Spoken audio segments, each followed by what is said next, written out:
All right, here we have a functional version of the Key to Hamunaptra from the Mummy movie, the 1990s Mummy movie. This is a prop replica with a few alterations on it.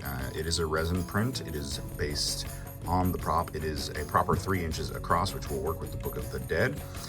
The alteration that you'll see are these grooves in here, which actually turns this from a spring-loaded prop into a mechanical prop so that it will not open unless you want it to. It does open the same way. You grab the bottom and the top of it, and then you just turn and it opens up just like that. Inside we have a reproduction of the map that leads to the Book of the Dead that does open up just like it does in the movie.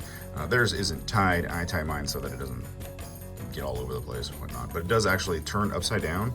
The leaves do sit flat, and it does open the Book of the Dead. I have a couple of those in my shop as well, in case you're wondering the secrets to immortality. So the mechanisms that you see there actually can open and close the key slowly or fast. It really just depends on how you operate the piece. So there we have the Key to Hamunaptra mechanical version by Pape Designs. If this is something that you are interested in purchasing, you can always contact me or follow me at twitch.tv/Pape Designs.